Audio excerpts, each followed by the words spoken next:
Hello, I'm Barbara O'Neill, and today we're unlocking the secrets to one of the most vital yet often misunderstood parts of your body, your thyroid.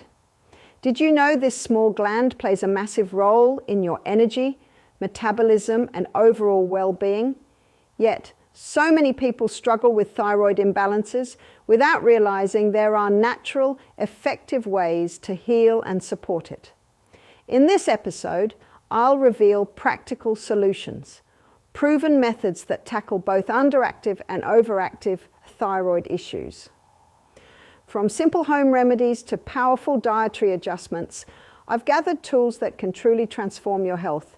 And trust me, you'll want to stay until the end, where I'll share essential tips that could be the breakthrough you've been searching for.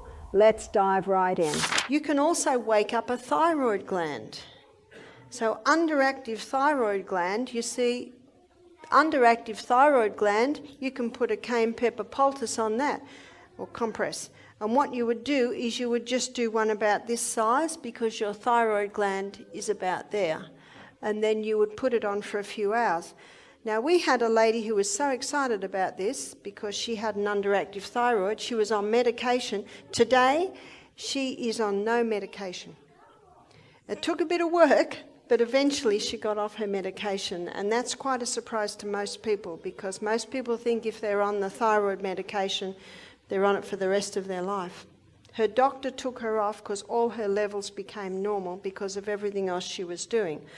So she put it on and went to bed, and she didn't sleep all night because that woke her thyroid gland up so much she became active all night. So, message from this is, don't put it on before you go to bed. So after that, we started putting it on just in the morning while I was doing the lecture while she was with us. And she said that after about half an hour, it got really, really hot, and then it would settle down a little bit. So can you see what's happening? Is blood is being drawn into that thyroid gland to wake it up. Remember what blood is? It's the life of the flesh. If someone's got an overactive thyroid gland, students, what would you put on the thyroid gland to slow it down? Ice. That's so simple, isn't it? It's so simple. But one thing that really can help the thyroid gland to control or balance out is high-intensity exercise. High-intensity exercise wakes up that thyroid gland. Often thyroid glands, whether it be under or overactive, are iodine deficient. And you can do a very simple iodine test. You can get iodine from the chemist and you paint it, say, on the inside of your arm and you'll get a brown smudge. And then you just observe how long it's there for. If that iodine disappears within an hour, you've got low iodine. Well, how do you get your iodine up? You just put it on every day until it stays there. It should be there for about 5 hours. That's a very simple one, isn't it? And your thyroid's main food is iodine.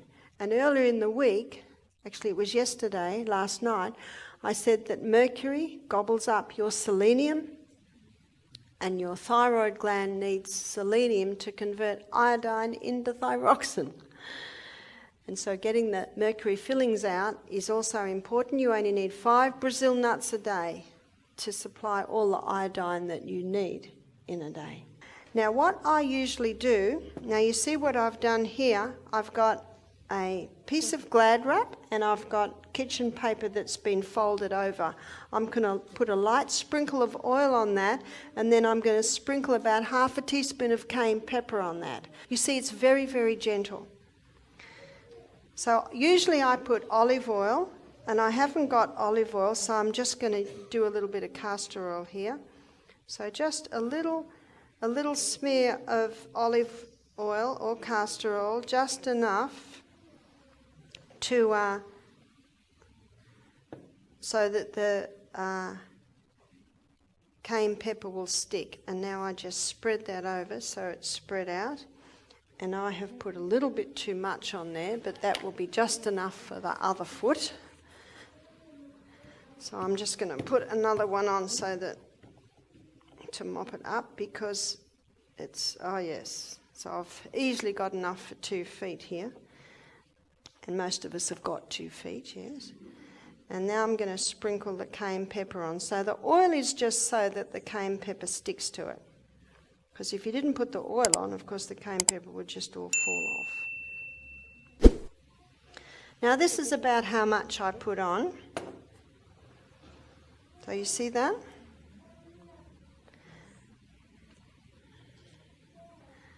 But it's very, very safe. That's very, very safe compress. Your thyroid is the unsung hero of your body, influencing energy, metabolism, and so much more. Yet, simple remedies can have profound effects. Take, for example, a cayenne pepper poultice. It's remarkable how it stimulates blood flow to the thyroid, activating its natural functions. Timing is key, as shown by the inspiring story of a woman who safely transitioned off her medication with lifestyle changes and medical guidance. Now, Dr. David Brownstein is considered the expert on iodine. And he's written a book called Iodine, Why You Need It and Why You Can't Live Without It. And in his book he shows that overactive and underactive thyroid are usually both due to lack of iodine.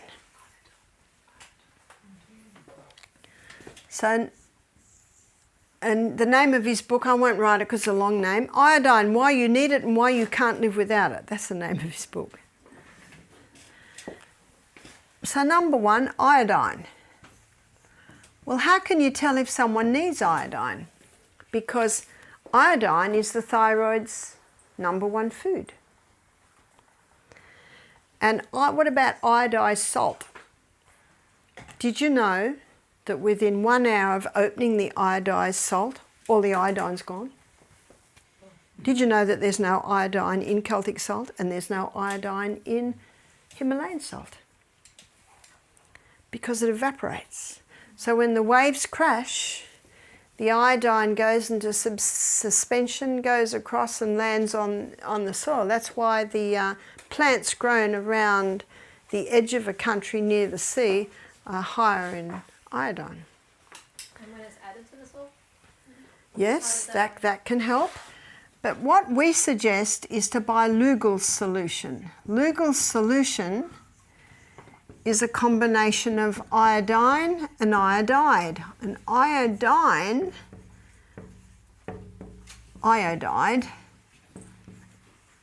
is used mostly by the reproductive organs of the body, and the iodine is used by the other organs of the body. So Lugol's solution is a combination of those two. It's a dark brown fluid. And what you do is you put it on the inside of the arm, put 1 drop there, and it'll make a brown smudge or mark. And then the person observes how long it stays brown. If the iodine's gone in an hour, that person's very low. If there's still some semblance of colour after 5 hours, that person's got good amounts of iodine. So what do you do if it's all gone in an hour? You just put it on every day till it stays for 5 hours. That's simple, isn't it? So that's a good iodine test. Now if the person's washing their hands a lot, they might put it on their stomach, or they might put it further up. Because if the body's low in iodine, it'll grab it and it'll grab it quick. It's as simple as that. Yeah? Where are most people getting it from then? Where are most people getting it from? Probably from the food that they're eating. That's why it's commonly known people that live in the central part of countries are often low in iodine. But that's not the only problem with the thyroid. So iodine is converted in the body to thyroxine. And that conversion needs selenium.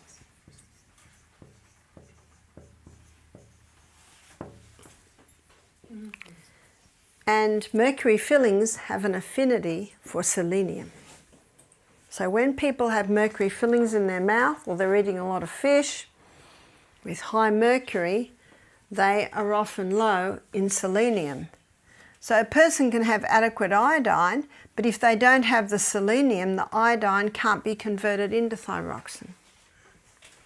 And to get all your selenium, you just need 5 Brazil nuts a day.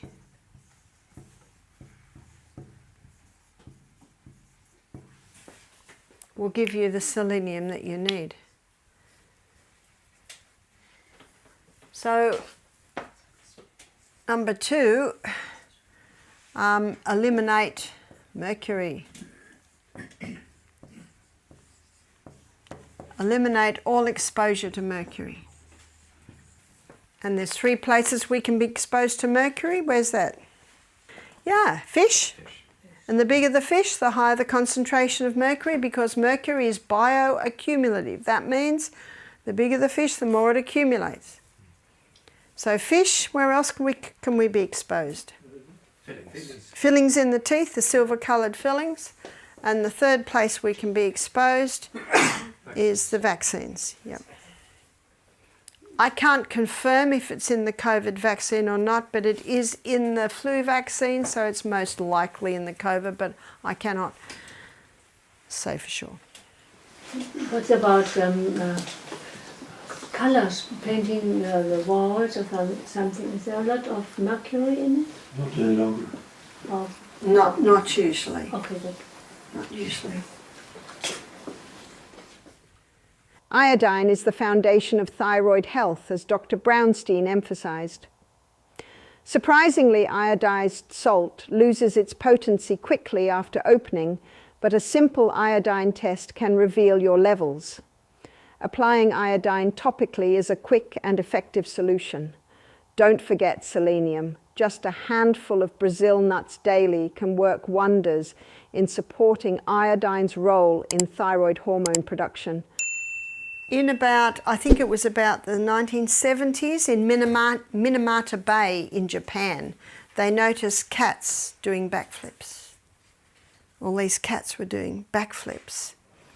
And they traced it to the mercury going into the water. And remember, mercury is a heavy metal. It's not in the seawater, so it's not in Celtic salt. It sinks to the bottom, and the fish, the plants take it up, the little fish eat the plants, the bigger fish eat the little fish. And they called it dancing cat disease. They didn't call it mercury disease. Now remember I said on my long flight from Australia to, where did I fly into? Dubai. I was watching some documentaries and I saw one on Minamata Bay. It was very interesting because it had the whole story there. And this guy came in as a journalist to report on it, and all these deformed children and deformed old people, and the company that owned I think it was an aluminium factory, and the waste that was going to Minamata Bay was the mercury waste. Just incredible. Took a long time before finally they acknowledged it and did something about it. But the fishermen's children, the fishermen themselves, but they called it dancing cat disease, not mercury disease. And you've heard of Mad Hatter's disease? You know, the Alice in Wonder, there's the Mad Hatter in Alice in Wonder. I haven't watched that or seen it, but you see, I remember from a child, the Alice in Wonderland, there was a Mad Hatter. Well, hatters went mad, the hatters that made the top hats, because they would glue the felt together with mercury. And so Mad Hatter's disease was hatters would go mad because of their exposure to mercury. So they didn't call that mercury disease either. They called it Mad Hatter's disease because mercury is a neurotoxin.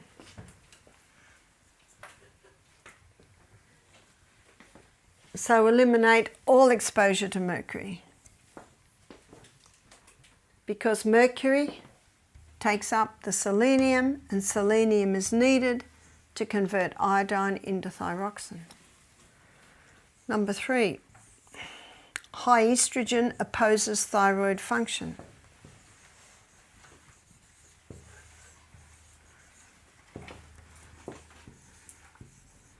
So you can have someone with thyroid problems because they've got high estrogen. What would cause high estrogen? Any ideas? Dairy. What causes high estrogen? Contraceptive pill. Plastics. Especially those soft plastics that have got the non-or-phenyl. Remember the xenoestrogens coming from chemicals, coming from plastics. You've got your plastic fabrics. Remember your acrylics, nylons, polyesters. So eliminate exposure to mercury and eliminate plastics.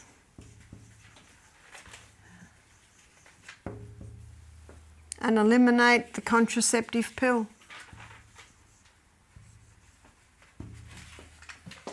And dairy. Yep. And one of the reasons for dairy and also eggs is because of the growth stimulants that are given to cows and chickens. And the growth stimulants is an estrogenic effect. And so what also needs to happen here is the hormone balancing program.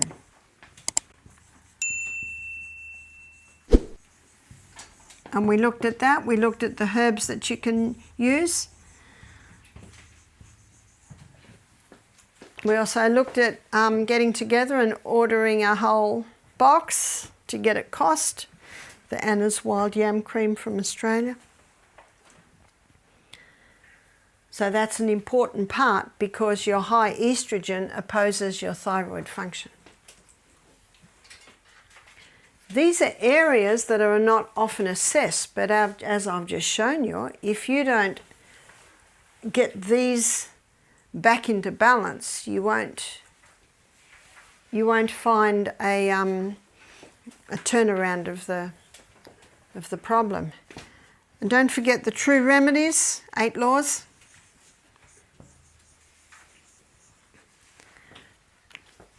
Thyroid controls metabolism.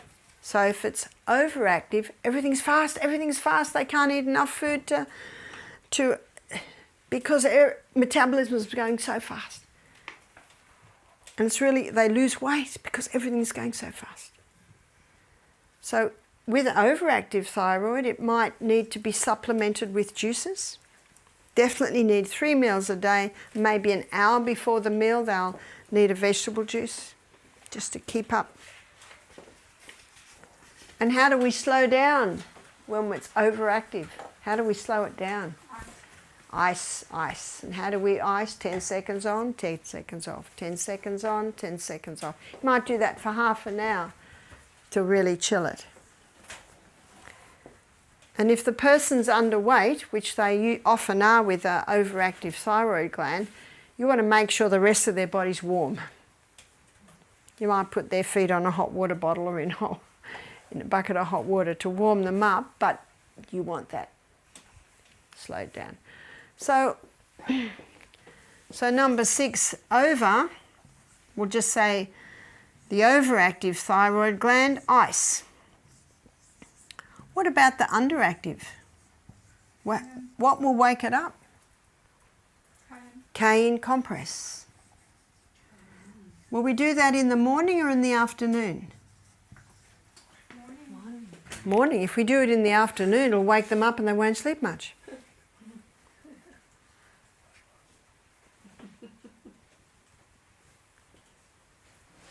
Is that a compress, you said? Or Yeah. is it internally? Yeah, the compress. Certain 3-4 hours. They might do it every second day. Sometimes if they do it every day, it gets too uncomfortably hot. And this is also where, especially with the underactive, exercise, the high intensity interval training. We're going to look at that in detail tomorrow.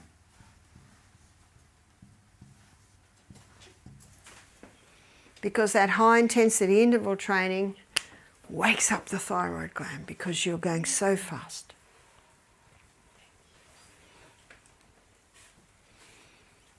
Could you do hot and colds to the thyroid in the shower? That's another thing that could be done. So hot and colds.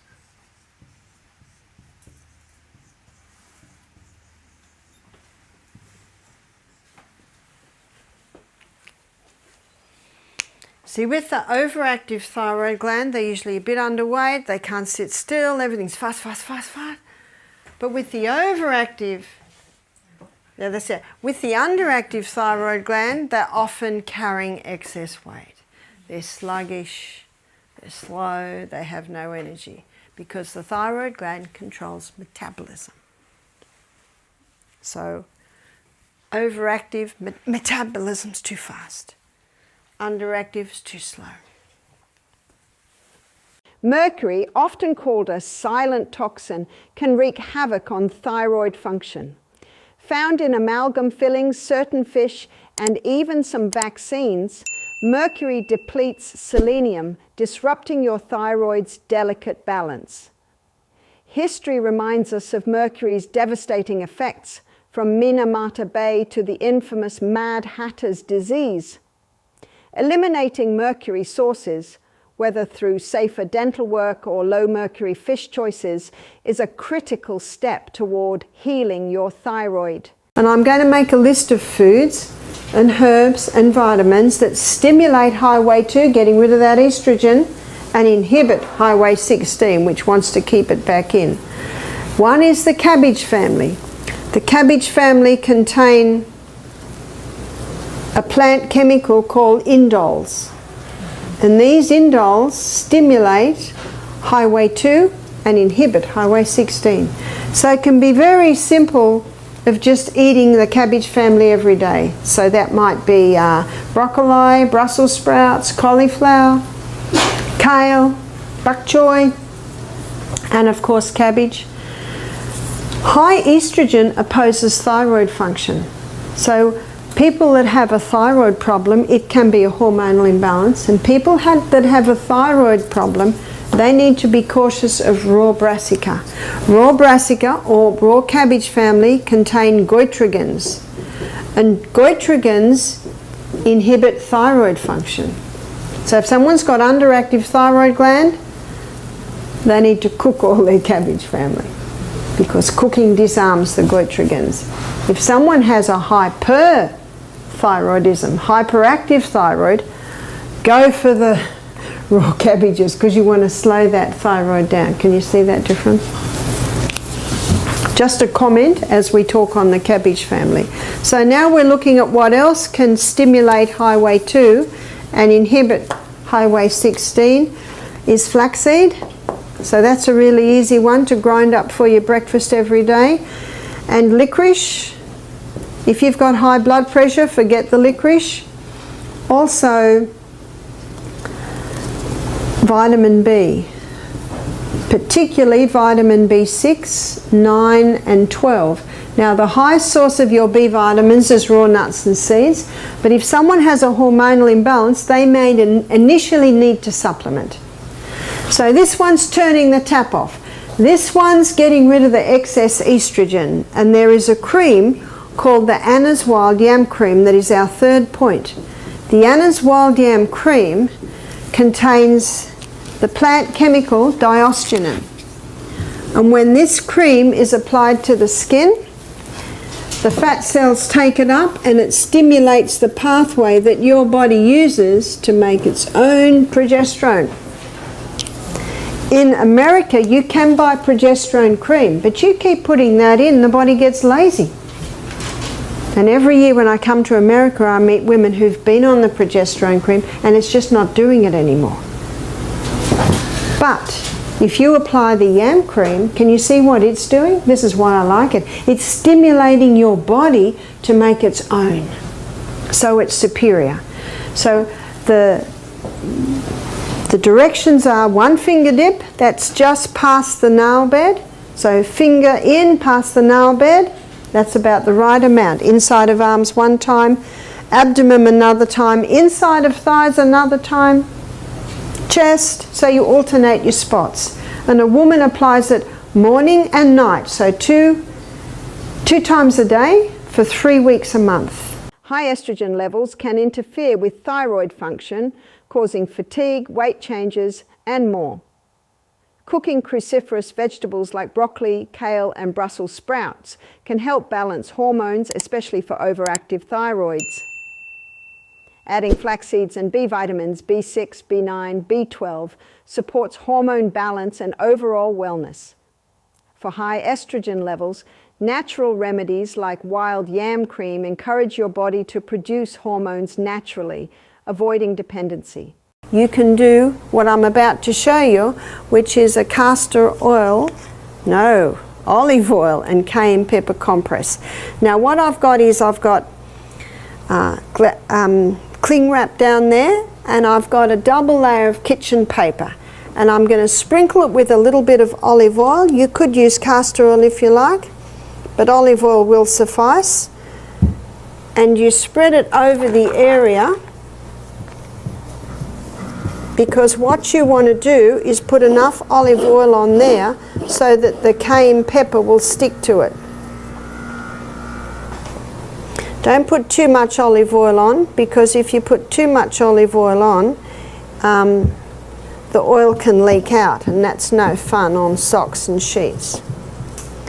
So what I've done now is I've put the olive oil on like that, and now I'm going to sprinkle cayenne pepper.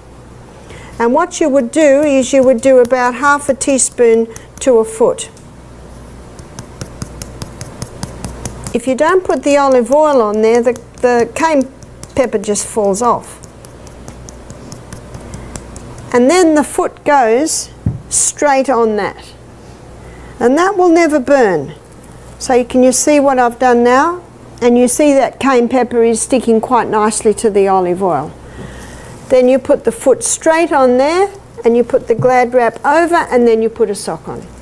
If you don't want that much Glad wrap on your foot, you can just end the Glad wrap a little past the kitchen paper, and you put a nice firm fitting sock on. Now if I put that on someone with good circulation, by morning their feet are very hot, but not till morning. If I put that on someone with no feeling in their feet, by morning they're telling me they've got pins and needles in their feet. For someone with very poor circulation, cold feet, it sometimes will take a few days. If I did that on my feet 2 nights in a row, I'd want my feet in ice water all day. My feet would get too hot. It's a very gentle treatment. It will never hurt, but it's a very gentle way of increasing the blood supply to the extremities. So anyone who has lost feeling in any part of their body, you can apply these cayenne pepper compresses. And you can even make them beforehand and turn them over like that. So if you're visiting someone with it and they find it hard to make it, you can make it for them, and then they can open it up and put their foot on that. Usually overnight is how you would do it. You can put it on the thyroid for an underactive thyroid. Again, any area where there's no feeling. Natural compressors made from olive oil, cayenne pepper, or castor oil are gentle yet effective ways to improve circulation and stimulate your thyroid. These can be prepared in advance and applied easily, making them a safe and natural tool to enhance thyroid function. Thank you for being part of today's journey to naturally support and heal your thyroid. By improving circulation, balancing hormones, and incorporating essential nutrients like iodine and selenium, you can empower your thyroid to function at its best and boost your overall well-being. If these insights resonated with you, don't forget to like this video, subscribe for more practical health solutions, and share it with someone who could benefit from this knowledge. Take care, nurture your health, and remember, it's the foundation of everything. Until next time, stay well and thrive.